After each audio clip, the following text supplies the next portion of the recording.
मंत्री मुख्तार अब्बास नकवी हैं। बहुत बहुत स्वागत है नकवी जी, आपने जी न्यूज के लिए वक्त निकाला है, बहुत बहुत शुक्रिया उसके लिए। सबसे पहले तो आपकी प्रतिक्रिया, मुसलमान असुरक्षित है वाली सोच रिटर्न्स वापस? देखिए, मुझे बहुत आश्चर्य होता है कि एंटी मोदी सनक, एंटी नेशनल साजिश बन जाए, एंटी इंडिया साजिश बन जाए, तो इससे ज़्यादा घृणित काम और इससे ज़्यादा निंदनीय काम हो नहीं सकता।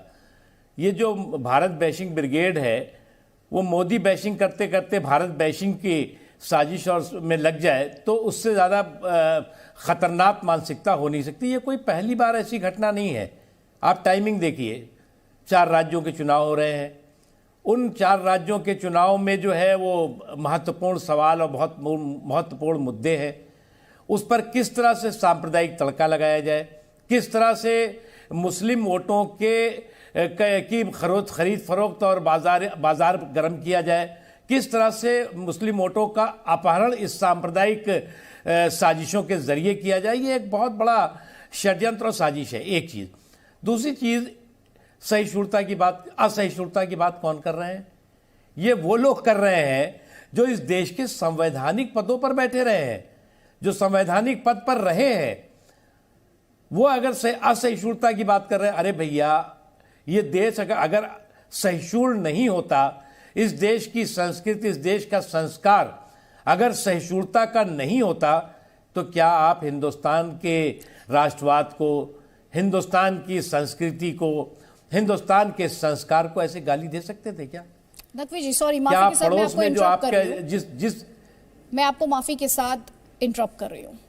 ये सोच क्या और ज्यादा डेंजरस नहीं हो जाती जब इस तरह का स्टेटमेंट एक ऐसे व्यक्ति की तरफ से आता है जिनका जिक्र आपने किया कि अल्पसंख्यक अगर खतरे में होते और भारत सहिष्णु ना होता तो क्या ये उपराष्ट्रपति बन पाते? तो एक ऐसा व्यक्ति जिसे एक सर्टेन एक्सपोजर मिला है, जो कि इस देश में एक संवैधानिक पोस्ट होल्ड कर चुका है, जब वो इस तरह की बातें करता है तो उसके मन में इस तरह की बातें क्यों आ रही हैं? वो ये क्यों बोल रहे हैं? फिर ये सवाल उठते हैं। देखिए, वो जिसके मंच से ये बोला उन्होंने, वो मंच जो है वो जिसने दिया, वो कौन है? ज़रा उनका इतिहास देख लीजिए, उनकी करतूतें देख लीजिए, उनकी हिस्ट्री देख लीजिए, आपको समझ में आ जाएगा। चाहे वो ISI से उनसे लिंक की जुड़ी हुई बात रही हो, चाहे वो हिंदुस्तान में उन्माद पैदा करना, दंगे फैलाना, आतंक और आतंक के साए में जो लोग यहाँ पर कहीं पर भी दुनिया में पनप रहे हैं, उनको जो है वो फंडिंग करना, सपोर्ट करना, ये तमाम एक लंबी हिस्ट्री और लंबी लिस्ट है। उस मंच पर कुछ लोग और भी थे। वो लोग हैं जो कि समय समय पर कभी अवार्ड वापसी करने लगेंगे, कभी भारत दुनिया को बताने लगेंगे कि भारत में तो जो है वो अब न तो डेमोक्रेसी रह गई, न तो सेकुलरिज्म रह गया, न कॉन्स्टिट्यूशन रह गया। वो समय समय पर कहते रहते हैं। लेकिन जो सवाल यहाँ पर ये नहीं है, वो पड़ोस का देश, जिस देश के प्रायोजित संगठन ने ये कार्यक्रम किया था, क्या कभी किसी ने ये पूछा कि उस देश में जहां पर 24% अल्पसंख्यक थे, आज 2% कैसे रह गए? और 2% के भी रोज़ जो है कत्लेआम होता है, रोज़ धर्मांतरण ज़बरदस्ती किया जाता है, रोज़ जो है वो अपनी जान बचा करके किसी तरह से रह रहे हैं।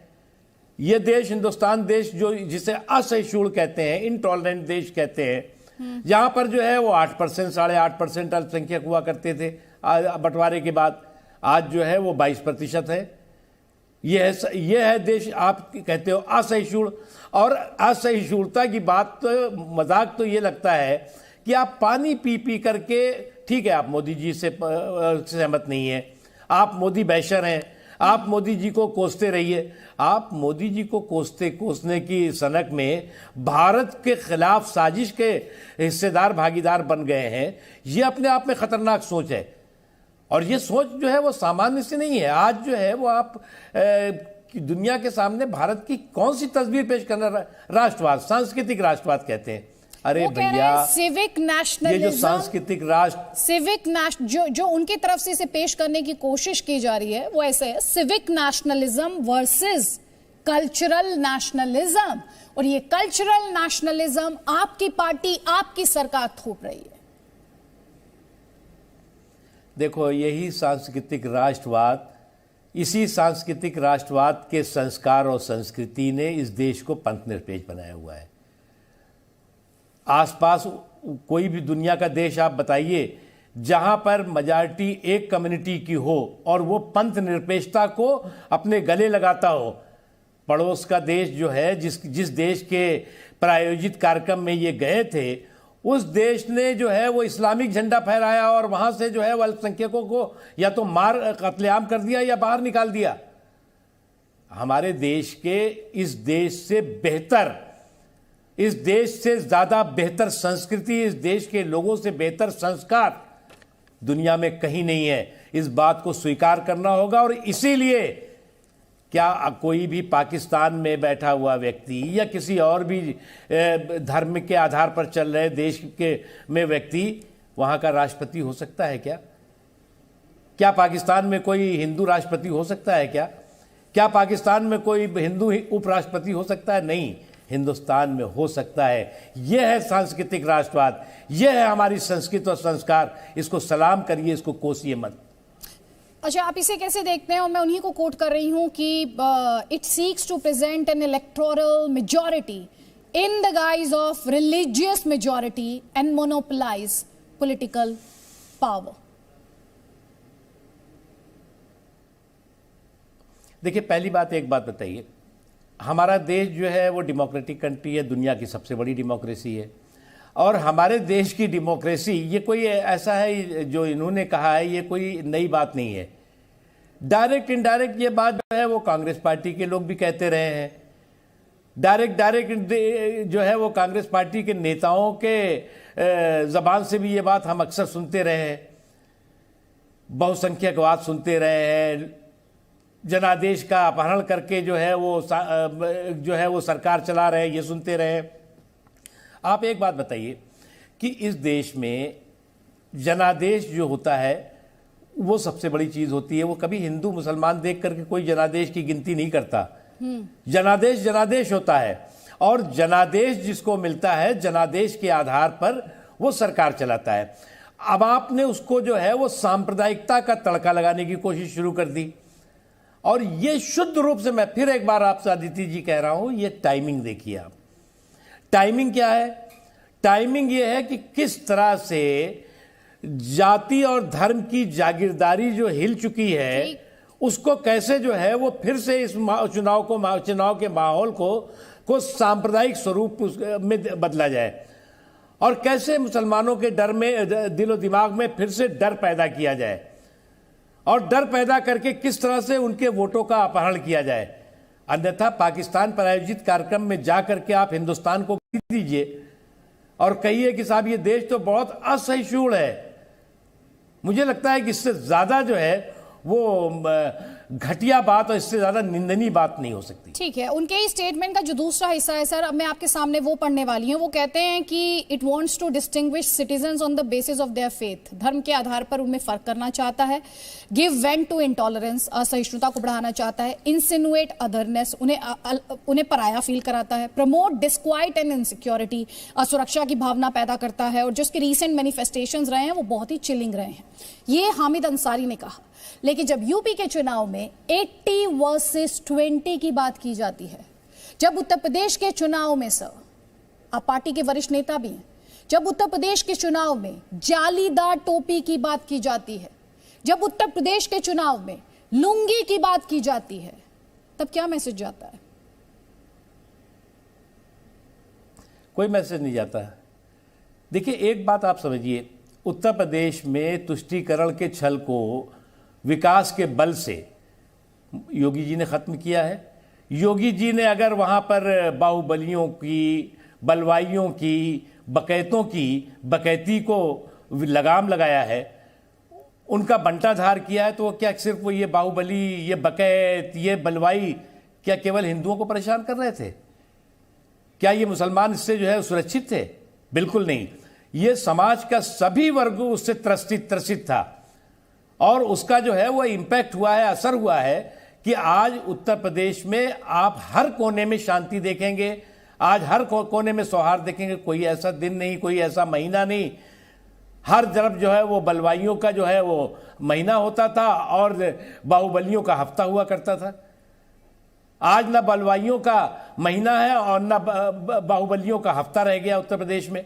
सर एक चीज, दूसरी चीज उन्होंने कहा कि साहब ये बहुत ज्यादा जो है डिस्क्रिमिनेशन है, भेदभाव हो रहा है। क्या भेदभाव हो रहा है? हम आपको 8 साल की आज आपने टाइम दिया है तो मैं बहुत ग्रेटफुल हूं आपकी कि आपने टाइम दिया है, लेकिन सर सुरक्षा तो सबकी करते हैं। आपने खुद बड़े अच्छी ये बात, अच्छा पॉइंट आपने उठाया कि जब आप अपराधियों से, भूमाफिया से या जो डॉन है उनसे किसी की रक्षा करते हैं तो धर्म विशेष की रक्षा तो नहीं कर रहे, रक्षा सबकी हो रही है।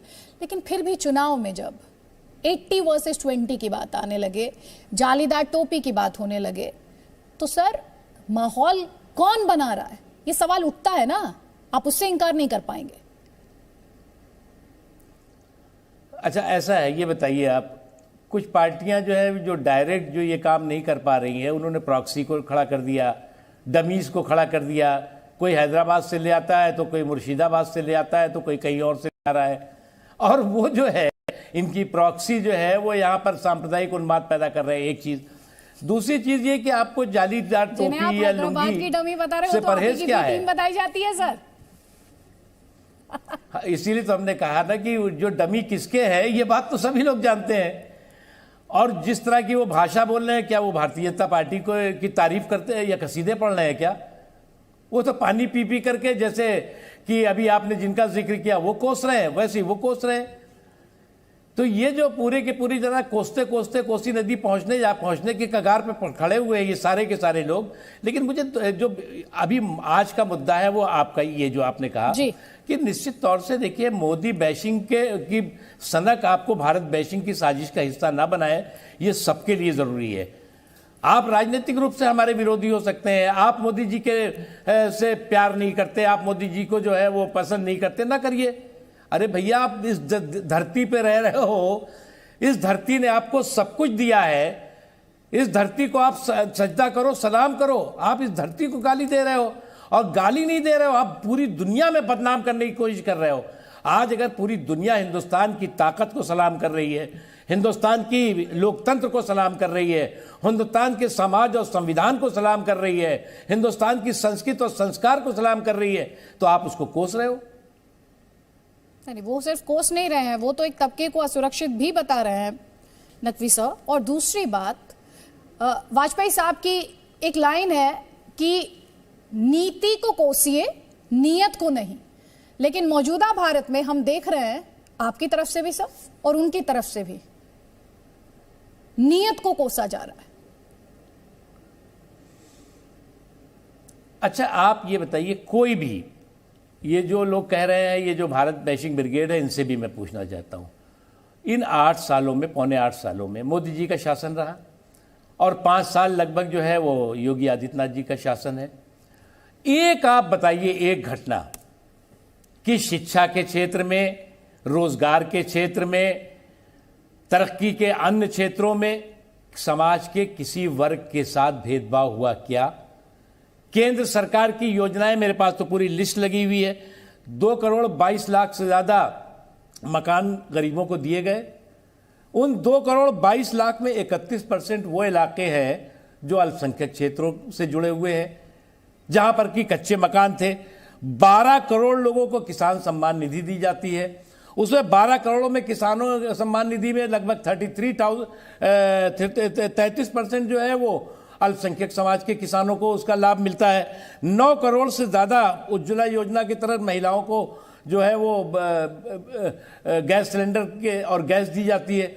उसमें भी जो है, ये मैं सारे के सारे आंकड़ों के साथ कह रहा हूँ, लगभग 37% और अल्पसंख्यक समाज के परिवार को मिलता है, क्योंकि वो आर्थिक रूप से पिछली जो सरकारें थी उन्हें आर्थिक रूप से कमज़ोर रखा, शैक्षणिक रूप से उनको शिक्षा की रोशनी ना पहुंचे, इसका काम किया ताकि उनके वोटों का अपहरण वो आसानी से कर सकें। 32 करोड़ 32 करोड़ 66 लाख मुद्रा योजना का जो है वो केंद्र सरकार ने जो है योजना लाभार्थी रहे। 32 करोड़ 66 लाख, उसमें आपको मालूम है मुद्रा योजना में छोटे छोटे कामों के लिए, उसमें जो है वो 38.9% अल्पसंख्यक समाज के लोगों का उसका फायदा हुआ है, छोटे छोटे व्यापार करने के लिए, छोटे छोटे कामों को लिए। उसी तरह से स्वच्छ भारत अभियान में 13 करोड़ शौचालय बने हैं, उसमें भी मैं ये आपको इसलिए कह रहा हूं ना, ये कह रहे भेदभाव। अरे भैया बताओ ना, एक भेदभाव बताओ कि एक भेदभाव हुआ। 5 करोड़ से ज्यादा स्कॉलरशिप अल्पसंख्यक बच्चों बच्चियों को दी जाती है। ड्रॉप आउट रेट जो है वो 73% से घट करके 32% हो जाता है। तो आपको लगता है कि अरे पढ़ क्यों रहे हैं, और चलिए मोदी जी पढ़ा क्यों रहे हैं, पढ़ा लिखा क्यों रहे हैं? ठीक, आपने जो बातें बताई हैं, जो फैक्ट्स आपने रखे हैं, ये फैक्ट्स आप ये हामिद अंसारी साहब के सामने रख देते तो शायद इस तरह की बयानबाजी विदेश में बैठकर तो ना करते सर। उन्हें तो कन्विंस कर देते, उन्हें कन्विंस कीजिए। देखिए अगर कोई देखिए क्या है, कुंठित सोच जो है वो कभी भी जो है वो तर्कों और तथ्यों के आधार पे बात नहीं सुनती है और न करती है। अगर किसी ने तय कर लिया है कि हम भारत बैशिंग ब्रिगेड के सबसे बड़े ब्रिगेडियर बनेंगे, तो ये भारत बैशिंग ब्रिगेड के ब्रिगेडियर्स जो है वो भारत बैशिंग करते करते जो है वो इतनी सनक में आ चुके हैं कि हिंदुस्तान के खिलाफ साजिशों के सूत्रधार बनते जा रहे हैं। आप दुनिया के सामने, और वो भी उन संस्थाओं के, जो संस्थाएं कि हिंदुस्तान के खिलाफ, और न केवल हिंदुस्तान कह रही हैं आप, दुनिया में अन्य जगहों पर जो है वो आतंकवादी गतिविधियों में शामिल रही हैं, उस संस्था के मंच को आप जो है वो हिंदुस्तान के खिलाफ तो आप जहर उगलने में और हिंदुस्तान के खिलाफ उनसे पूछेंगे सवाल, आपकी सरकार पूछेगी उनसे सवाल। आप बहुत बड़ा आरोप है ये कि उनका आईएसआई के साथ जिस संस्था बिल्कुल सवाल पूछना चाहिए और हम तो उनसे पूछेंगे। मैं बिल्कुल पूछूंगा, क्योंकि ये सामान्य सी घटना नहीं है, ये कोई जाने अनजाने की घटना नहीं है। बहुत बहुत शुक्रिया मुख्तार अब्बास नकवी। आप कह रहे हैं कि हामिद अंसारी से सरकार जरूर सवाल पूछेगी कि किस तरह से उस मंच पर वो गए हैं, उस मंच पर जिसके लिंक्स सीमा पार आईएसआई और दूसरे ऐसे संगठनों से जो भारत के खिलाफ साजिश रच रहे हैं। बहुत बहुत शुक्रिया सर जी न्यूज के लिए वक्त निकालने के लिए। हमारे साथ कई खास मेहमान इस वक्त, प्रेम शुक्ला बीजेपी का पक्ष रखने के लिए, रोशनी जायसवाल कांग्रेस पार्टी का पक्ष रखने के लिए हमारे साथ है, किशोर